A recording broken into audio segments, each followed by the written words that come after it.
अखिल भारतीय विद्यार्थी परिषद मध्य प्रदेश के सभी युवा मित्रों और इस फेसबुक पेज के माध्यम से पर्यावरण दिवस के अवसर पर आज इस पेज से जुड़े सभी फेसबुक मित्रों, विश्व पर्यावरण दिवस की मैं आज सबको बहुत बहुत शुभकामनाएं देता हूं, बधाई देता हूं। आज जैसे ही ये फेसबुक लाइव के लिए मैं बाहर आया तो बैतूल का मौसम एकदम खुशनुमा है, बहुत तेज़ हवा चल रही है और खूब ज़ोरों से बारिश हो रही है। नवतपा बीते अभी 3 दिन हुए हैं और नवतपा के बाद की जो रोहिणी की बारिश है वो बहुत अच्छी मानी जाती है, किसानों के लिए बहुत अच्छी है, हमारे पेड़ पौधों के लिए बहुत अच्छी है, फलों के लिए बहुत अच्छी है। इसी पानी के कारण, इसी जो मानसून पूर्व की जो वर्षा होती है, इसी के कारण हमारे आम, जामुन, खजूर, करौंदे ये सारे फल जो है पकते हैं। ऐसा कहते हैं कि इस बारिश के साथ में और कुछ केमिकल ऐसे मिले हुए आते हैं जिसके कारण फल जो है वो जल्दी पक जाते हैं, स्वादिष्ट होते हैं और रसीले होते हैं और इसलिए इस पानी का बहुत महत्व है।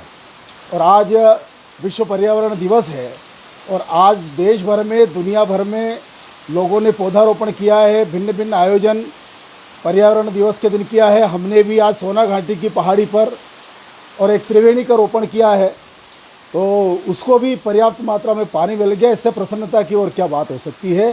तो मैं समझता हूँ कि पेड़ों के कारण और पानी आज गिरा है, सब लोगों ने पौधे लगाए हैं, उसके कारण आज पानी, प्रकृति अपने मित्रों की रक्षा करती है और इसलिए आज पानी आया है।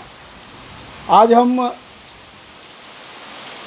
अगर पर्यावरण को लेकर के विचार करें तो हमको पिछले 1-1.5 साल जो बीता है ये कोरोना महामारी का, इसने पूरे विश्व को और हर व्यक्ति को चिंतन करने पर, सोचने पर विवश कर दिया है कि कहीं ना कहीं हम प्रकृति से दूर हुए हैं, नेचर से हम दूर हुए हैं और उसके कारण हमारे जीवन में अनेक प्रकार की समस्याएं पैदा हो गई। सामाजिक जीवन में कहें, हमारे व्यक्तिगत जीवन में कहें, हम स्वास्थ्य को लेकर के कहें, प्रकृति से दूर होने के कारण धीरे धीरे हमारे जो जीवन जीने का जो तरीका, हमारे जो लाइफ स्टाइल हमने जो बदल ली थी, उसके कारण अनेक प्रकार की परेशानियों का सामना हमको करना पड़ा। प्रकृति से दूर होने का अर्थ केवल शहर में आकर के बंगले बना करके, फ्लैट बना करके रहना नहीं होता है।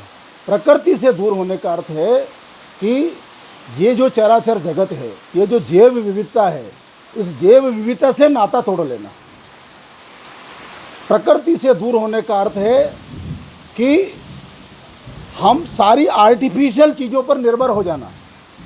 हमको अगर घर को ठंडा करना है तो कूलर चाहिए, और ज़्यादा ठंडा करना है तो हमको एसी चाहिए, हमको गर्म करना है तो हीटर चाहिए, हमको कुछ खाने लंबे समय तक खाने रखना है तो हमको फ्रिज चाहिए।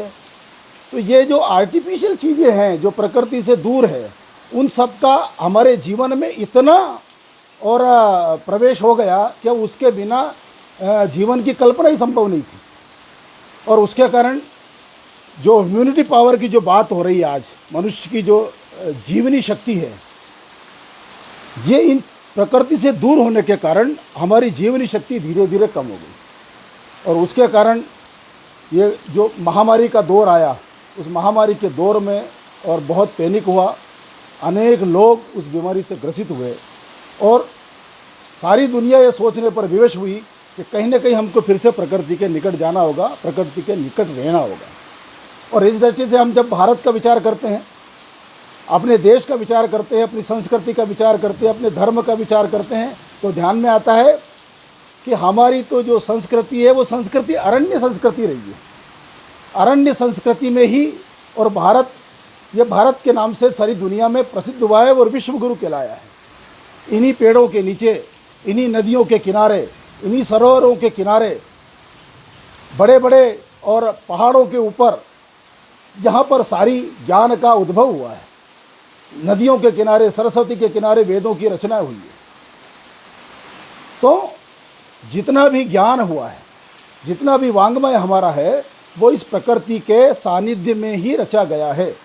और इसलिए अगर हमको इस प्रकृति को समझना है तो हमको हमारा वांग्मय का अध्ययन करना पड़ेगा। भारतीय वांग्मय जो है उसका अध्ययन करना पड़ेगा और उसमें देखना पड़ेगा हमारे जितने भी आद्य ग्रंथ हैं, चाहे वो वेद हो, उपनिषद हो, पुराण हो, रामायण, महाभारत, गीता और जितने भी उसके बाद के ग्रंथ हैं, सारे ही ग्रंथों में और प्रकृति की इतनी महिमा है, पेड़ पौधों की इतनी महिमा है कि रामचरितमानस का तो कोई भी दोहा बिना प्रकृति वर्णन के तुलसीदास जी ने, वाल्मीकि जी ने लिखा ही नहीं है।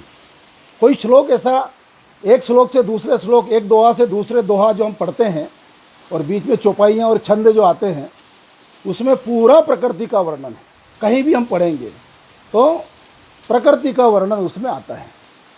कागभूषुंड जी के बारे में जब कहा गया है कि उनके बारे में पीपल तरुतरी ध्यान जो धरही और अम्ब छावता मानस पूजा, ये वो जो क्या क्या करते थे, आम के पेड़ के नीचे वो मानस पूजा करते थे, पीपल के पेड़ के नीचे ध्यान करते थे और बरगद के पेड़ के नीचे वो ज्ञान प्राप्त करते थे। ऐसे उनका पूरा वर्णन आता है।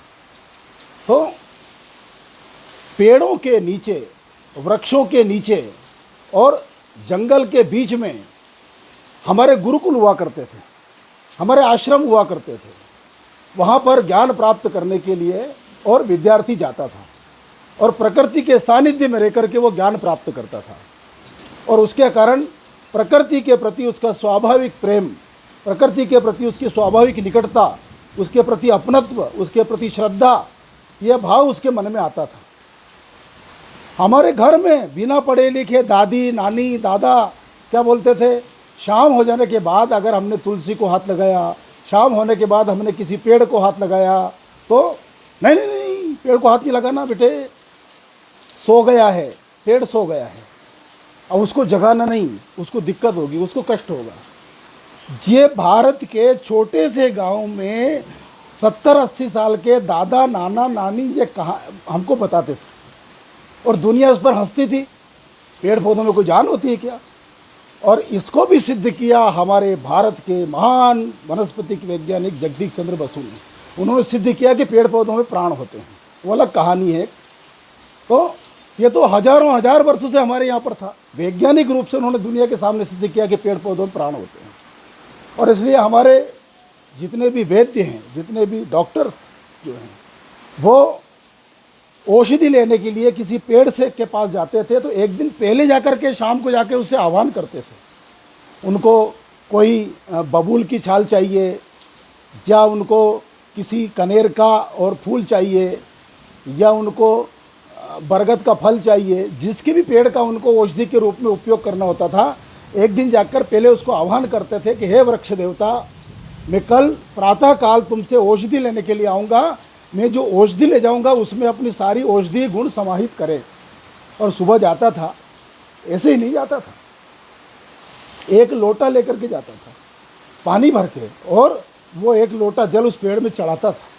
हम कोई भी चीज़ फोकट में नहीं लेते थे, एक लोटा जल चढ़ा करके प्रणाम करके फिर उससे वो औषधि, उसकी छाल, फूल, फल जो भी लेना वो निकाल करके लेके आता था और उस औषधि का फिर वो प्रयोग करता था। तो हमारे यहाँ पर हर प्रकृति को केवल एक उपभोग की वस्तु नहीं माना गया, एक केवल पेड़ पौधा नहीं माना गया, पेड़ को केवल लकड़ी नहीं माना गया। हमारे यहाँ पर हर पेड़ में भगवान का वास है, देवताओं का वास है। और इसलिए कृष्ण भगवान ने क्या कहा कि हे अर्जुन, वृक्षों में मैं पीपल हूँ। पीपल की महिमा सबसे ज़्यादा गाई गई। पीपल में भगवान कृष्ण ने स्वयं देह त्यागी थी, इसलिए पीपल को पेड़ नहीं काटना चाहिए। अब पीपल के पेड़ को क्यों नहीं काटना चाहिए, ये आज का विज्ञान, आज जो ऑक्सीजन को लेकर के सारा दुनिया जो पीड़ित हुई है, उससे ध्यान में है कि पीपल कितनी ऑक्सीजन देता है। और इसलिए पीपल को काटना नहीं चाहिए, उसकी लकड़ी नहीं जलाना चाहिए, उसको तोड़ना नहीं, जहाँ उगाए वहाँ रहने देना चाहिए। और इसलिए कई बार अनर्थ भी हो जाता है, किसी घर में मंदिर में पीपल उगा तो उसको भी लोग नहीं काटते, उससे कारण बिल्डिंग का नुकसान हो जाता है। अरे भाई उसको निकाल करके दूसरी जगह लगा दो। लेकिन कई बार हमारे मन में जो रूढ़िवादिता आ जाती है ना, वो चलती रहती है। लेकिन पीपल की सुरक्षा के लिए, क्योंकि सबसे ज़्यादा औषधीय, सबसे ज़्यादा प्राणवायु देने वाला पेड़ है, इसलिए उसको कभी नहीं काटना चाहिए। बरगद का पेड़ में तो कहते हैं कि बरगद के पेड़ में ब्रह्मा विष्णु महेश तीनों ही विराजमान है। ब्रह्मा जी उसके और जड़ में हैं, विष्णु जी उसके तने में है और बाकी फल फूल में, और शिव जी निवास करते हैं। तो बरगद के पेड़ को इतना महत्वपूर्ण माना गया है, और इतना महत्वपूर्ण माना गया कि उसके नाम पर एक त्यौहार ही हमारे यहाँ पर प्रारंभ हो गया, वट सावित्री। वट सावित्री पूजा महिला आकर के करती हैं। तो जितने भी महत्वपूर्ण औषधीय पेड़ हैं उनको हमने पूज्य माना गया, अति पूज्य माना गया। आंवला, आंवले को लेकर के और एक त्यौहार हमारे यहाँ पर प्रारंभ हो गया, आंवला नवमी। कार्तिक शुक्ल में आता है, दीपावली के बाद में, उस दिन आंवले की पूजा होती है। उस दिन आंवले के पौधे भी लगाए जाते हैं और उस दिन से आंवला की पूजा करके आंवले का सेवन किया जाता है। उसके बाद जो देवउठनी 11 आती है, उसमें भी हम सब चीज़ों का पूजा करते हैं। बेर बाजी आंवला उठो देव सांवला। तो प्रकृति के साथ हमारा हर त्यौहार जुड़ा हुआ है। बिना प्रकृति के कोई भी त्यौहार हमारा ये पूर्ण नहीं हो सकता है। हम कोई भी पूजा करते हैं, किसी भी प्रकार का हम यज्ञ हवन करते हैं, घर में कोई भी कार्यक्रम करते हैं, तो बिना प्रकृति के कोई भी पूजा हमारी पूरी नहीं हो सकती। पूजा में क्या क्या चाहिए? पूजा में हमको दूब चाहिए, पूजा में हमको तुलसी के पत्ते चाहिए, पूजा में हमको बेल पत्ती चाहिए, पूजा में हमको जल चढ़ाने के लिए आम का पत्ता चाहिए, पूजा में कितनी चीज़ों की आवश्यकता, पूजा में हमको फूल चाहिए भिन्न भिन्न प्रकार के, अलग अलग प्रकार के। तो बिना प्रकृति के कोई पूजा नहीं होती है। अब ये सब चीज़ें पूजा में चाहिए तो किसी का स्पर्श करना, किसी को देखना, किसी का स्मरण करना, इतने मात्र से ही मनुष्य के रोग दूर हो जाते। और इसलिए इन सारी चीज़ों को हमने पूजा में सम्मिलित किया कि कहीं ना कहीं दूब का स्पर्श होगा तो हमारे शरीर के वात रोग दूर हो जाएगा। हम अपने घर के बाहर अगर दूब लगाएंगे और उस पर चलेंगे तो हमारी आंखों की रोशनी अच्छी हो जाएगी। हम हमारे घर के सामने अगर हरियाली देखेंगे तो हमारी आंखों की रोशनी ठीक हो जाएगी। लगातार जो प्रतिदिन हरियाली देखता है उसका चश्मा उतर जाता है, उसको अच्छा दिखने लगता है, उसके आंखों के रोग दूर हो जाते हैं। तो इन सब का जो नाता हमारे यहाँ पर है वो प्राचीन काल से प्रकृति के निकट रहने के कारण हम इस प्रकृति को पूज्य भाव से हमने देखा, इस प्रकृति को आदर भाव से हमने देखा और उसको पूजनीय दृष्टि से हमारे घर में, हमारे बाहर चबूतरे पर आप देखेंगे हर गांव में चबूतरा कहीं होता है तो उस पर कोई नीम का पेड़ होता है, कोई पीपल का पेड़ होता है, कोई बरगद का पेड़ होता है और उस पेड़ के पास में कोई ना कोई देवता होते हैं। या तो देवी जी होती है, या हनुमान जी होते हैं, या हमारे ग्राम देवता होते हैं, या स्थान देवता होते हैं। कोई ना कोई देवता का निवास उस पर होता है ताकि लोग उसको काटे नहीं, उसकी छाया में बैठे। और गांव-गांव में पहले मोहल्लों में होटलों पर नीम के पेड़ होते थे गांव के, और पूर्व में जो है वो पीपल का पेड़ होता था, पश्चिम में जो है वो बरगद का पेड़ होता था। उसके नियम थे कहाँ कहाँ पेड़ लगाना है। और ये केवल होते नहीं थे, ये अपने आप नहीं होते थे, इसको हमारे पूर्वजों ने लगाया। हमारे पूर्वजों ने निरंतर इसका रोपण किया है। ये जो जंगल दिख रहे हैं, जो 100-100 200 साल पेड़ दिखते हैं, ये अपने आप नहीं हो गए हैं। इसका हमारे पूर्वजों ने संरक्षण किया है, उसका बीजारोपण किया है। उसका जो आज हम अंकुरोत्सव मना रहे हैं ना, ये अंकुर किसी न किसी ने और ज़मीन में डाला है, बीज डाला है, तब उसमें से अंकुर निकला है। तो ये जो बड़े बड़े आज पेड़ दिख रहे हैं हमारे पूर्वजों का प्रताप है, हमारे पूर्वजों का हमारे ऊपर उपकार है। और इसलिए हमारे यहाँ पर पेड़ लगाने की जो परंपरा है वो भी धार्मिक रूप से ही है। आप क्या लगाने से क्या होता है, तो उन्होंने कहा कि आपको अगर अपने पूरे पाप समाप्त करना है, आपसे गलती से कोई इस प्रकार का अनर्थ हो गया है, तो आप त्रिवेणी लगा दीजिए। त्रिवेणी क्या होता है? त्रिवेणी होता है बरगद, पीपल और नीम। ये 3 वृक्ष जहाँ होंगे वहाँ कोई बीमारी नहीं होगी। ये 3 वृक्ष जहाँ होंगे वहाँ किसी प्रकार के रोग नहीं आएंगे, और आएंगे तो उसी से समाप्त हो जाएंगे। और इसलिए त्रिवेणी लगाने की परंपरा हमारे यहाँ पर है। आप देखेंगे बड़े बड़े पुराने पुराने गाँव में अनेक त्रिवेणियाँ आपको मिलेगी। मैं नर्मदा जी के किनारे जाता हूँ, अनेक त्रिवेणियाँ वहाँ पर मिलती है। पुराने गांव जो धार्मिक गांव है वहाँ अनेक त्रिवेणियाँ मिलती हैं। फिर बाद में कहा कि और ज़्यादा आपको पुण्य का काम करना हो तो पंचवटी लगा दीजिए। इसमें बरगद पीपल साथ में है, आंवला है, अशोक है और बेल है, ये जोड़ दीजिए उसमें। ये पांचों अगर मिल जाते हैं तो पंचवटी हो जाता है। और पंचवटी लगाने से तो आप सारे ही जन्म के पुण्य आपको इसमें प्राप्त हो जाते हैं और स्वर्ग का स्थान निश्चित हो जाता है। क्योंकि पंचवटी लगाना, उसको पालना, उसको बड़ा करना, तो भगवान राम पंचवटी में रहे थे, चित्रकूट में पंचवटी में कुटिया बनाई, तो उस स्थान पर उनका निवास था। तो ऐसे हमारे यहाँ पर पौधारोपण की, वृक्षारोपण की परंपरा है। इसके आगे और कहा कि आप ये भी नहीं कर सकते, 3 और पेड़ हैं, बरगद, पीपल और पाखड़। इसको हमारे यहाँ पर हरिशंकरी कहा गया है। ये 3 पेड़ अगर आप लगा देंगे तो ये हरिशंकरी है। बरगद, पीपल और पाखड़ ये लगाएंगे तो हरिशंकरी हो जाता है और इससे जो है आपको सब प्रकार का पुण्य प्राप्त होता है। फिर इसके बाद में अगर और आपको करना है तो आप अपनी राशि क्या है आपकी, मेरा नाम मोहन है, मेरी सिंह राशि है, तो मेरा पेड़ कौन सा है, मेरी सूर्य का स्वामी, सूर्य मेरी राशि का स्वामी है, तो मैं अकाव लगा सकता हूँ, मैं पलाश लगा सकता हूँ, मैं बरगद लगा, आज ही बरगद लगा के आया हूँ मैं। आज हमने त्रिवेणी लगाई है तो आज बरगद लगाए थे। तो मेरी राशि में जितने दोष आएंगे, जितने प्रकार के संकट आएंगे, समाप्त हो जाएंगे वो पेड़ लगाने से। जिसकी जो राशि है, मेष राशि है तो आम का पेड़ लगाइए। तो जितनी राशियाँ हैं सबके अपने अपने 1-1, 2-2 पेड़ हैं, तो आप अपनी राशि के अनुसार पेड़ लगा दीजिए। पेड़ नहीं लगा सकते तो वो पेड़ आप काटिए मत। वो पेड़ आप काटेंगे तो आपको दोष लगेगा और इसमें कितने पेड़ों की सुरक्षा हो जाएगी। भैया ये राशि का मेरा पेड़ है, मैं इसको हाथ में लगाऊंगा, इसको काटूंगा नहीं। और इसलिए वो मेरे घर में, अगर मेरे खेत पर वो पेड़ है तो वो ताउम्र सुरक्षित रहेगा। गांव में, पूरे मालवा में, राजस्थान में, बाकी देश में अलग अलग प्रकार है। एक बोले हमारे ये पेड़ की देराड़ी है। अब देराड़ी का साहित्यिक अर्थ क्या होगा अलग बात है, लेकिन हमारे ये पेड़ की देराड़ी है। मैं ये पेड़ नहीं काटता हूँ, जैसे या पेड़ का फल नहीं खाता हूँ। जैसे मेरी जो बचपन में नाम सुनाते हैं उसमें मुझे कहा गया था कि आपका जो है वो गुंदा नहीं खाना। गुंदी नाम का एक पेड़ होता है, उसके फल होते हैं, रसीले फल होते हैं गुंदा के, उसका अचार भी बनता है, तो वो आपको नहीं खाना है और आपको उसको हाथ में लगाना। मैं ज़िंदगी भर, मुझे कहीं भी गुंदा दिख जाए रसीले, मैं कभी नहीं खाता हूँ। ना मैं गुंदे के पत्ता तोड़ता हूँ, ना उसको हाथ लगाना हो, कभी उसको काटता हूँ। और अगर मेरे खेत में गुंदा है तो मैं उसको कभी नहीं काटूंगा। ऐसे हर एक के खेत में अलग अलग देराड़ी सबकी होती थी, अलग अलग उनको गांव में गुरु के द्वारा मंत्र दिए जाते थे कान में, आपको इस पेड़ को नहीं काटना है। आज भी गांव में परंपरा है। तो कितने पेड़ों की रक्षा होती थी और लोगों को खेतों में, बाड़े में, अलग अलग स्थानों पर इतने पेड़ बड़े हो जाते थे। क्यों हो गए? सब ये काटना नहीं है, हमारे इसमें कहा गया है। तो ये हमारे यहाँ पर लगाने की परंपरा थी। अगर आप राशि से ऊपर आ जाएंगे तो आपका ग्रह कौन सा है, आपका ग्रह स्वामी कौन सा है, तो नवग्रह है, तो नवग्रह के अनुसार आप नवग्रह वाटिका बना लीजिए। आपके ग्रह के अनुसार आप उस पेड़ को पानी दे दीजिए, आप उस पेड़ को पौधारोपण कर दीजिए। और ज़्यादा है तो हमारे नक्षत्र, उस नक्षत्र के आधार पर आप पेड़ों की पूजा कर लीजिए।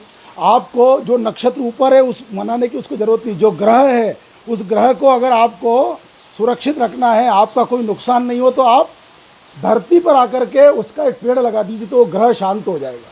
कितनी बड़ी महिमा है। लोग इसको पोंगापंथी, रूढ़िवादिता, दकियानुसी, बकवास बोलते हैं कि क्या है, पेड़ लगाने से कोई बुध ग्रह शांत होता है, कोई गुरु कहाँ है, शुक्र कहाँ है, पेड़ यहाँ लगाने से क्या होता है। लेकिन जब आज समझ में आ रहा है कि भारतीय धर्म में, हिंदू संस्कृति में ये जो परंपराएं कही है, ये प्रकृति के संरक्षण के लिए, ये प्रकृति की सुरक्षा के लिए।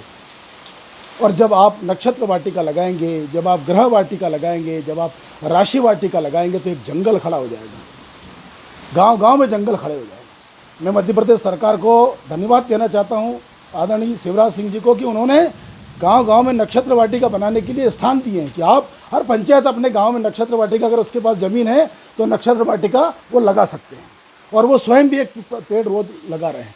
तो हमारे यहाँ पर यह परंपरा ये प्राचीन काल से है कि आपको पेड़ लगाने के लिए, आपको पौधे लगाने के लिए अनेक प्रकार के ऑप्शन हैं, अनेक प्रकार की चीज़ें अपने धर्म में हैं। जन्मदिन पर आप लगाइए, आप किसी की स्मृति में लगाइए। इस साल मेरी माता जी का और देहांत हो गया तो हमने उनकी स्मृति में गांव के शमशान घाट में एक पीपल का पेड़ लगाया। वो पीपल का पेड़ मेरी माता जी रोज़ पूजा करती थी, और उसके तीसरे दिन हमने वो उठा करके और शमशान घाट पर ले जा करके लगाया। तो इतने अवसर हमारे यहाँ पर पेड़ पौधे लगाने के हैं। लेकिन मित्रों, प्रकृति के साथ रहने वाला ये समाज, प्रकृति के सानिध्य में रहने वाला ये समाज, प्रकृति को देवता मानने वाला ये समाज कब प्रकृति से दूर हो गया, कब प्रकृति से दूर चला गया, कब पेड़ काटने लग गया, कब जंगल काटने लग गया, उसको कोई मतलब नहीं है। कौन सा पेड़ किस काम आता है, कहाँ से आता है, कैसे आता है। और जो पाश्चात्य सोच हमारे देश में पिछले 30-40 वर्ष से आया कि ज़िंदगी जीने के लिए सारी दुनिया मेरे लिए, ये सारी दुनिया मेरे लिए, मैं उपभोग करूँ, खाओ पियो और मौज करो, ये सब प्रकृति मेरे लिए है। उसके कारण मनुष्य का आत्म केंद्रित स्वार्थी जब हो गया कि ये सब मेरा है और ये मैं इसको काट सकता हूँ, मैं इसको तोड़ सकता हूँ, मैं इसको खोद सकता हूँ, और इसलिए पहाड़ खोद रहे हैं, नदियाँ पाट रहे हैं, तालाब खत्म कर रहे हैं, पेड़ों जंगल खत्म कर रहे हैं, ये सोच हमारा हो गया।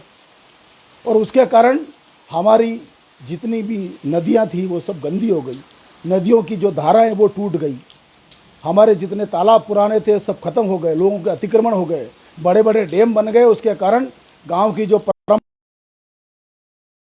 जो हमारे जल स्रोत थे, उन जल स्रोत धीरे धीरे समाप्त हो गए।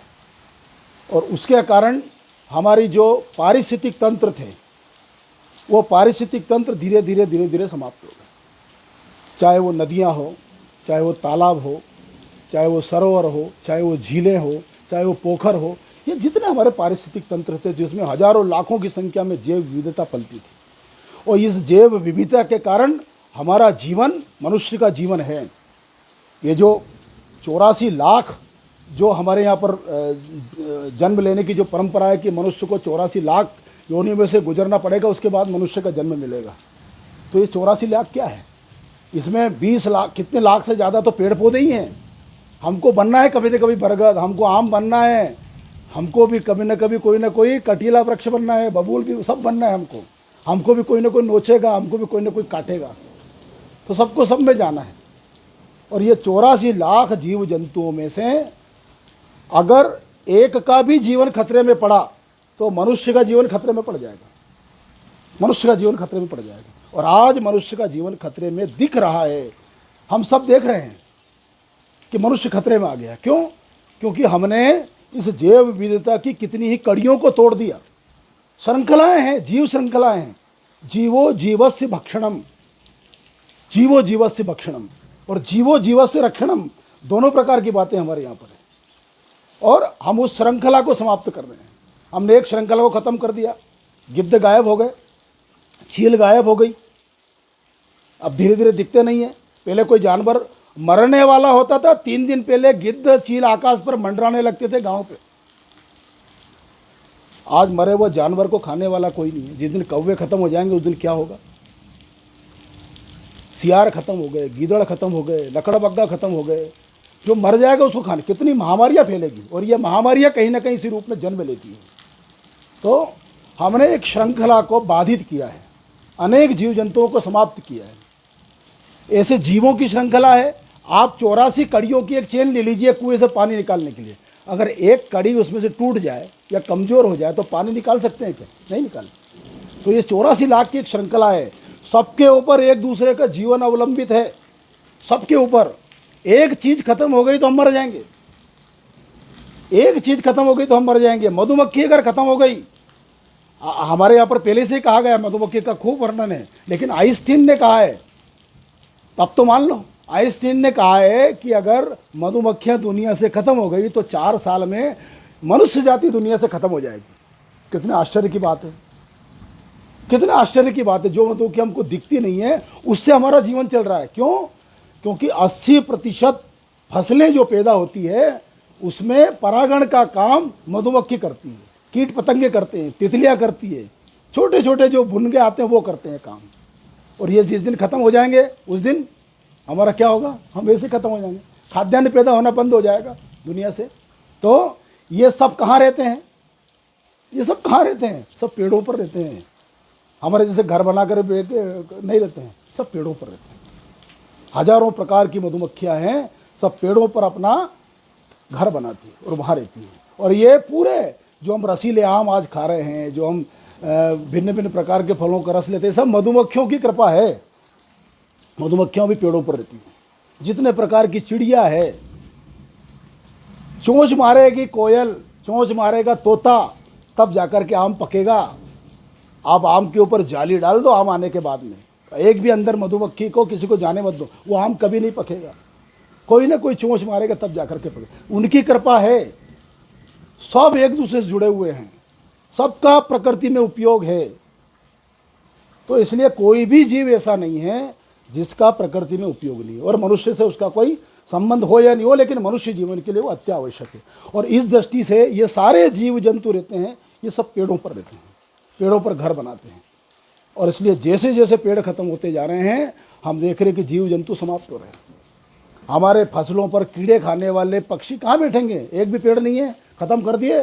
50-50 एकड़ के प्लाट बना दिए हमने, और फिर रो रहे हैं कि हमारे फसल में ये रोग लग गया, गेरुआ रोग लग गया, फलाना वायरस हो गया, ये हो गया। अरे तुम्हारे पास में पेड़ नहीं है, और अब सलाह दे रहे वैज्ञानिक, कृषि वैज्ञानिक सलाह दे रहे क्या? अपने खेत में एक बांस गाड़ी है, उस पर टी आकार के एक डंडी लगाई है, उस पर चिड़िया बैठेगी, वो आपके कीड़ों को खाएगी। अरे वाह रे, पेड़ खत्म करके नई सलाह दिए जा रही है। अरे पेड़ लगा दो भाई, नीम लगा दो, करंज लगा दो, अकाव लगा दो, आपके कीटनाशक का काम भी करेगी, खेत में खाद का काम करेगी, और उसके ऊपर पक्षी भी बैठेंगे, जैव विविधता बढ़ेगी। तो ये जैव विविधता ये पेड़ों के कारण है। जैसा मैंने कहा ना कि पारिस्थितिक तंत्र, तालाब एक पारिस्थितिक तंत्र है। तालाब में कितने जीव जंतु पलते हैं? हजारों लाखों प्रकार के। नदी एक पारिस्थितिक तंत्र है, उसमें कितने प्रकार के जीव पलते हैं? लाखों करोड़ों प्रकार से। ऐसे ही पेड़ भी अपने आप में एक पारिस्थितिक तंत्र है, अपने आप में एक पारिस्थितिक। 10 पुत्र के समान मत्स्य पुराण में एक पेड़ को माना गया है, 10 पुत्र के समान। आप 10 कुएं खोद लो, एक तालाब बना लो, 10 तालाब खोद लो, और उसके बाद एक झील। तो ऐसा करते करते उनने कहा कि अब 10 पुत्र पैदा कर लो और एक पेड़ लगा दो, तो बराबर ही है। तो हमारे यहाँ पर 10 पुत्रों के समान एक पेड़ को संज्ञा दी गई। तो पेड़ अपने आप में एक पारिस्थितिक तंत्र, वो पीढ़ियों की सेवा करेंगे। 10 पुत्र जितना समाज की सेवा नहीं करेगा, उतना अकेला एक पेड़ करने वाला है। तो एक वृक्ष जो है अपने आप में एक संपूर्ण पारिस्थितिक तंत्र है। और उसमें क्या क्या रहता है पेड़ में? पेड़ क्या क्या करता है? तो पेड़ हमको केवल फल नहीं देता है, पेड़ हमको केवल औषधि ही नहीं देता है, पेड़ हमको केवल एक ऑक्सीजन ही नहीं देता है, पेड़ हमको केवल एक लकड़ी नहीं देता है, पेड़ तो हमको जीवन की इतनी अमूल्य चीज़ें देता है। पेड़ हमको आनंद देता है। एक बड़ा वृक्ष देख लीजिए, उसके नीचे बैठ जाइए छाया में, आप इतना आनंद आता है पेड़ के नीचे। जब धूप होती हो, जब बारिश आती हो, तब पेड़ हमको बचाते हैं, पेड़ हमारी रक्षा करते हैं। तो एक पेड़ में हजारों लाखों प्रकार के जीव जंतु पलते हैं। उसी पे कई चिड़िया घोंसला बनाती है, उस पर कई मधुमक्खियाँ अपना घर बनाती है, उसी में कोटर होते हैं, उसी में पक्षी अंदर अपना तोते उसमें बच्चे देते हैं, उसी में धनेश अपने बच्चे अंदर जा करके देते हैं, उसी में और जितने प्रकार के कठफोड़ रहते हैं उसमें अपना घर बनाते हैं। तो विविध प्रकार की जैव विविधता उसमें पलती है। उसमें आने वाले फलों से हजारों प्रकार के जीव जंतु अपना और पेड़ पालते हैं। तो पेड़ केवल एक पेड़ नहीं है, और केवल हमारा नहीं है, उसमें हजारों लाखों प्रकार की जैव विविधता पलती है। और इसलिए पेड़ केवल एक पेड़ नहीं है, केवल एक वृक्ष नहीं है, तो वो संपूर्ण एक पारिस्थितिक तंत्र है जिसमें सब प्रकार की चीज़ें रहती है। और पेड़ सबसे बड़ी बात, अपने से 9-10 गुना पानी संभाल करके रखता है। जितना पानी उसको चाहिए बरसात में पानी ले लेता है, हवा से पानी ले लेता है, संभाल के रखता है। और बरसात के बाद में नदियाँ कहाँ से बहती? नर्मदा मैया कहाँ से बह रही? गंगा मैया तो हिमालय से बह रही है, बर्फ से। नर्मदा मैया कहाँ से बह रही? नर्मदा मैया बह रही है अमरकंटक के जंगलों से। जिस दिन अमरकंटक के जंगल समाप्त हो जाएंगे, नर्मदा मैया बहना बंद हो जाएगी। और दुर्भाग्य से अमरकंटक के जंगल धीरे धीरे समाप्त हो रहे हैं। मैं पिछले 20-25 साल से अमरकंटक जा रहा हूँ, आधे भी जंगल नहीं बचे। और उसकी जगह क्या लगा रहे हैं? यूकेलिप्टस, जिसको स्थानीय भाषा में हम क्या क्या बोलते हैं, नीलगिरी बोलते हैं, वो पेड़ वहाँ लगा रहे हैं जो पानी सोखने का ज़्यादा काम। तो हमारी नदियाँ, जितनी नदियाँ हिमालय को छोड़ करके बाकी जितनी नदियाँ हैं, ये सब पेड़ों से, पहाड़ों से निकलती हैं। ये पहाड़ के ऊपर जो पेड़ हैं, ये पानी लेकर के पहाड़ को देते हैं। ले समझ, और पहाड़ हमारे और है, टंकियां हैं बड़ी बड़ी। हम कितनी बड़ी टंकी बना सकते हैं अपने शहर में? 1 लाख लीटर की, 2 लाख लीटर की, 5 लाख लीटर की, उससे बड़ी तो नहीं बना सकते। अरे एक एक पहाड़ अपने आप में अरबों खरबों लीटर पानी संभाल के रखा हुआ है, बरसात में पी लेता है वृक्षों के साथ में। और जो पहाड़ वृक्ष विहीन हो जाते हैं वो जल विहीन भी हो जाता है। और इसलिए जिस पहाड़ पर पेड़ है वही पहाड़ में पानी होता है। और इसलिए पहाड़ पानी अपने आप में वर्षा के समय भर लेते हैं, बाद में छोटे छोटे झरनों के माध्यम से देते, वही तो नदी बनती है, वही तो बाद में हमको पानी मिलता है पीने के लिए, वही बाद में हमारी सिंचाई के लिए काम आता है। तो पेड़ जो है वो पानी को संभालने का सबसे बड़ा साधन है। और इस दृष्टि से केवल पानी को संभालने का नहीं, बादलों को बुलाने का भी काम वही करते हैं। बादलों को बुलाने का ही वही काम करते हैं। आजकल सड़कें कितनी हो गई, कितने पेड़ कट गए। इसलिए मैं अक्सर कई बार कहता हूँ, लिखता हूँ कि बादल अक्सर रास्ता भटक जाते हैं, क्योंकि वो सड़क नहीं, वो पेड़ आते हैं और पेड़ों की श्रृंखला टूट गई, बादल रुक जाते हैं कई बार। आज भी जहाँ ज़्यादा पेड़ है वहाँ ज़्यादा बारिश होती है। हमारे पचमढ़ी में ज़्यादा बारिश होती है, भोपाल की और बाकी की अपेक्षा, ग्वालियर की अपेक्षा हमारे बैतूल में ज़्यादा बारिश होती है, असम में ज़्यादा बारिश होती है। तो जहाँ ज़्यादा पेड़ है वहाँ पानी ज़्यादा गिरता है। और पेड़ वर्षा जल को संभाल कर रखते हैं, वर्षा को बुलाते हैं, बादलों को आकर्षित करते हैं। सबसे ज़्यादा अगर वर्षा जल को ज़मीन में पहुंचाने का कोई काम करते हैं तो वो घना जंगल करता है। 22 से 23% वर्षा जल को ज़मीन में पहुंचाने का काम घना जंगल करता है। उसके बाद छोटे झाड़ का जंगल 12-13% करता है।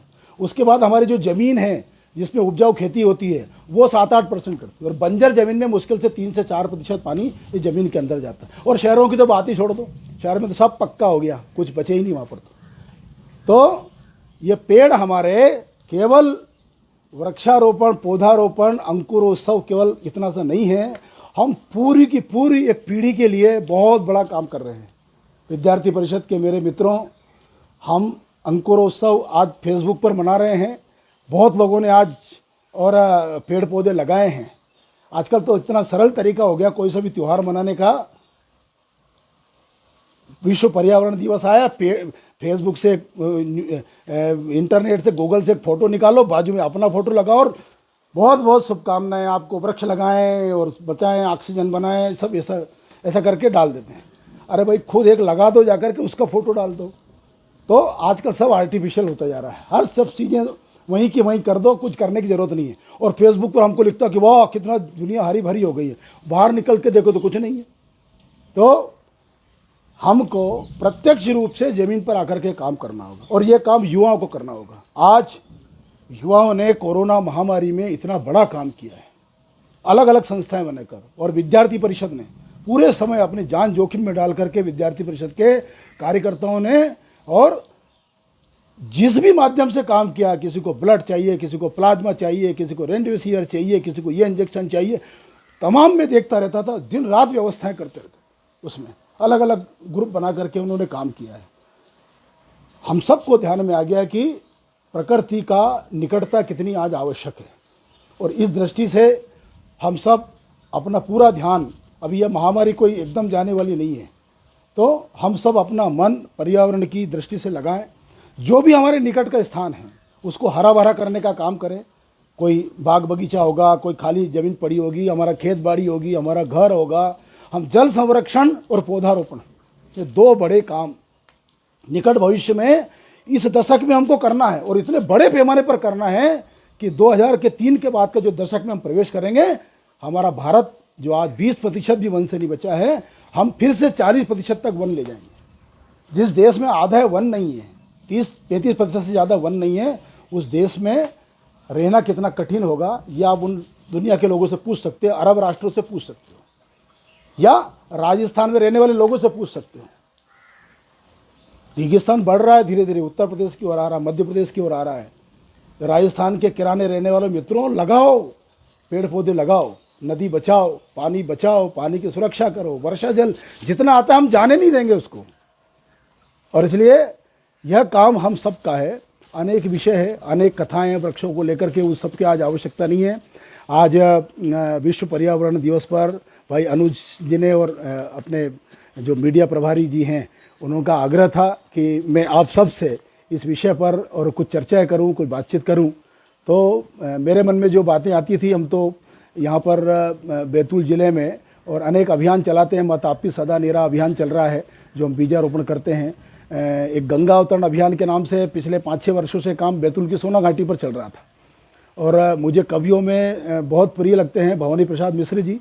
वो इसलिए नहीं कि वो बैतूल में रहे थे और होशंगाबाद ज़िले के रहने वाले, लेकिन उन्होंने जो कविता लिखी है, सत उड़ा के घने जंगल ऊँघते अनवरी जंगल, झाड़ ऊंचे और नीचे चुप खड़े हैं आँख बीचे, क्या कविता है और क्या सुंदर वर्णन है उसका। 4 मुर्गे 4 तीतर इन वनों के खूब, इतना सुंदर वर्णन उसमें। वो केवल कविता नहीं है, वो जंगल की आरती है। और जिस स्थान पर बैठ करके उन्होंने कविता लिखी थी, मैं जहाँ बैठा हूँ वहाँ से केवल 1 किलोमीटर दूर वो स्थान है, सोना घाटी की पहाड़ी, हनुमान मंदिर। वहाँ पर बैठ करके उन्होंने कविता लिखी थी 1939 में, 1930। और आज सोना घाटी से जंगल सरक करके 20 से 25 किलोमीटर दूर चला गया। 70-75 साल में, 80 साल में जंगल इतना दूर चला गया।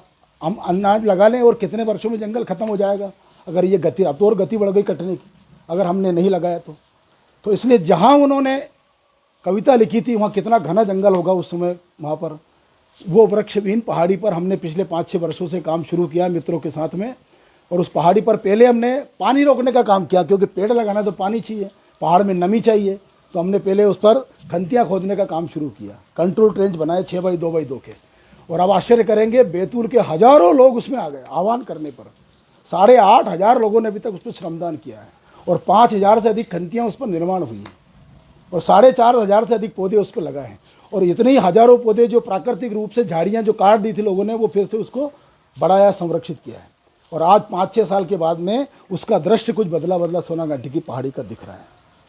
हमने 1 दशक का व्रत लिया है कि हम फिर से जंगल खड़ा करेंगे, भवानी प्रसाद मिश्र जी की कविता उस पहाड़ी पर लगाएंगे, लेकिन जंगल खड़ा करके लगाएंगे, ऐसे नहीं लगाएंगे। तो उनके पुत्र जो है अनुपम मिश्र को जब मालूम पड़ा कि हम ऐसा काम कर रहे थे तो वो बहुत प्रसन्न हुए थे, लेकिन दुर्भाग्य से उनका देहांत हो गया, वो आ नहीं पाए यहाँ पर। तो ऐसे हमको स्थान चुनना पड़ेंगे, ऐसे काम चुनना पड़ेंगे। हमको कुछ उदाहरण लोगों को बताना पड़ेंगे कि काम ऐसे होता है, वृक्ष ऐसे लगते हैं, पहाड़ ऐसे हरे होते हैं, गांव इस प्रकार से जलयुक्त होता है। किसी एक गांव को लीजिए, किसी एक मोहल्ले को लीजिए और उसको चैलेंज मान करके 2 साल 5 साल तक का हम काम करेंगे तो हम अपने काम में निश्चित रूप से और हम उत्तीर्ण होंगे, कामयाब होंगे उस काम। अपने घर से प्रारंभ करें, अपने घर का पानी घर में रोकें, घर पे पौधे लगाएं। नहीं है घर में तो तुलसी लगा दें, क्यारी में, गमले में लगा दें। वर्षा जल को रोके अपने घर में। नहीं है तो 5,000 लीटर की टंकी ला करके उसमें वर्षा जल कम से कम 5,000 लीटर तो रख लें जो गमलों में काम आए। तो कुछ ना कुछ तो व्यक्तिगत रूप से हम करें। केवल फेसबुक में बोलने से या भाषण देने से पर्यावरण का संरक्षण नहीं होने वाला है, अंकुरोत्सव नहीं होने वाला है। और विद्यार्थी परिषद के कार्यकर्ता तो जमीनी कार्यकर्ता सब होते हैं। और इसलिए मेरा आप सबसे अनुरोध है, आप कर ही रहे हैं सब काम, और मैंने जितनी बातें बताई ये भी सबको मालूम है, ये भी सब चीज़ें सबको सब लोग जानते हैं। केवल पुनर्स्मरण, क्योंकि आज विश्व का पर्यावरण दिवस है, सारी दुनिया पर्यावरण को लेकर के चिंतित है और भारत के मार्ग पर ही वो सब आ रहे हैं। पहले लोग बोलते थे ना कि कैसे भारत के दकियानुसी लोग हैं, कैसे पिछड़े लोग हैं, 16वीं सदी में जी रहे हैं। पहाड़ की पूजा करते हैं, पत्थर की पूजा करते हैं, नदी की पूजा करते हैं, पेड़ों की पूजा करते हैं। ये अभी भी 16वीं सदी में जी रहे हैं। लेकिन जब कोपेनहेगन का सम्मेलन हुआ, पर्यावरण सम्मेलन हुआ, और अनिल जी दवे जो बताते थे, आज मैं उनको प्रणाम करता हूँ, उनकी स्मृति को, जब वो उसमें गए और जब उनका उसमें उद्बोधन हुआ और जब सारी बातें हुई, तब सारी दुनिया ने, अब जितने भी प्रकार की दुनिया बोलती है, उनने कहा कि अगर दुनिया को बचाना है, पर्यावरण को बचाना है, ओजोन को बचाना, जिसको भी बचाना हो, तो हमको भारत के रास्ते पर आना पड़ेगा। हमको पहाड़ को पूजना होगा, पत्थर को पूजना होगा, जल को पूजना होगा, नदी को पूजना होगा, पेड़ों को पूजना होगा, सांप को पूजना पड़ेगा, चींटी को पूजना पड़ेगा, सबकी पूजन करना पड़ेगी। कोई ना कोई हमारे यहाँ सब पूज्य है। हर देवता का कोई ना कोई वाहन है, हर देवता का कोई ना कोई प्रिय वृक्ष है। इसलिए हमारे पूर्वजों ने बहुत पहले से योजना बना के रखी है। ये जितनी चीज़ें हैं सबकी सुरक्षा करना पड़ेगी। क्यों? क्योंकि जिस कि हम पूजा करते हैं उसको कभी नुकसान नहीं पहुंचाते हैं, ये मान्यता हमारे यहाँ पर। तो पूजा करने के कारण हमारे यहाँ पर सारी चीज़ें सुरक्षित थी। नदी सुरक्षित थी, नदी की पूजा बंद कर दी, नदी मेली हो गई। पेड़ों की पूजा बंद कर दी, पेड़ कट गए। पहाड़ की पूजा बंद कर दी, पहाड़ खत्म हो गए। अरे जिस चीज़ की हम पूजा करेंगे उसको नुकसान पहुँचाएंगे क्या? लेकिन पूज्य भाव कम होने से, श्रद्धा का भाव कम होने से ये तमाम प्रकार की समस्याएं पैदा हुई। आओ मित्रों, हम फिर से इन सब के प्रति पूज्य भाव पैदा करें। और पूज्य भाव पैदा करने का अर्थ फोटो में नहीं करना है कि गाय की पूजा करना है तो एक लकड़ी की गाय लाके बना ली और पत्थर की लाके रोज उसकी पूजा कर ली, ये नहीं है। पूजा करने का, जीवंत पूजा करने का हमारे यहाँ पर महत्व है, प्रत्यक्ष पूजा करने का महत्व है। और इसलिए इन सारी चीज़ों को अपने जीवन में हम प्रत्यक्ष लगाएं, प्रत्यक्ष देखें और अपने सामने ही हम इस भारत को, इस देश को, हमारे गांव को, हमारे शहर को फिर से हम हरा भरा करेंगे। काटने तो जो काट रहे हैं उनको, हम लगाने वाले लोग हैं, हम सकारात्मक लोग हैं। नेगेटिविटी फैलाने वाले तो बहुत लोग हैं। हम लोग तो पौधे लगाने वाले लोग हैं, अंकुरण वाले लोग हैं, टूल किट वाले लोग नहीं हैं। तो इसलिए जो किट बना रहे हैं उनको बनने दो, हम तो पौधों का और एक संसार बनाएं, पौधों का अंकुरण करें। अंकुरोत्सव बहुत अच्छा नाम दिया है आपने। तो हम इस सब दिशा में प्रवृत्त हों। आप सब ने मुझे इतनी देर तक ध्यानपूर्वक सुना और आज विश्व पर्यावरण दिवस पर हम सब ने कोई ना कोई काम उपक्रम किया है। मैं सबको साधुवाद देता हूँ, धन्यवाद देता हूँ। आगे भी हमारा पर्यावरण दिवस तो ये विश्व का है, हमारा पर्यावरण दिवस आता है हरियाली अमावस्या के दिन। उस दिन की तैयारी करें, उस दिन के लिए अभी से गड्ढे खोद के रखें, उस दिन लगाएंगे पेड़ पौधे, अभी से चयन करें। और ये आलतू फालतू के थोड़े से पेड़ जो आजकल थे फलदार और छायादार पेड़ लगाएं, जिसमें पक्षी रहे, गूलर है, बरगद है, पाकड़ है, पीपल है, इस प्रकार के पौधे का चयन करें। नीम है, ऐसे पौधे हम लगाएं जो थोड़े विलुप्त होते जा रहे हैं, जिसमें हजारों प्रकार की जैव विविधता पलती है। तो ऐसे पौधों का हम चयन करें और इस हरियाली अमावस्या को हर व्यक्ति में 5 पौधे, 10 पौधे, 200 पौधे का कोई संकल्प, एक पौधा लगाना, एक पौधा हर वर्ष लगाएं और उसकी सेवा करें, उसको वृक्ष बनते हुए देखें, उसके फल खाएं, लोगों को खिलाएं। उसकी छाया में कोई बैठेगा, इतना सुकून मिलेगा दुनिया में, उससे बड़ा कोई आनंद नहीं हो सकता है। तो हम सब इस दृष्टि से आगे बढ़े।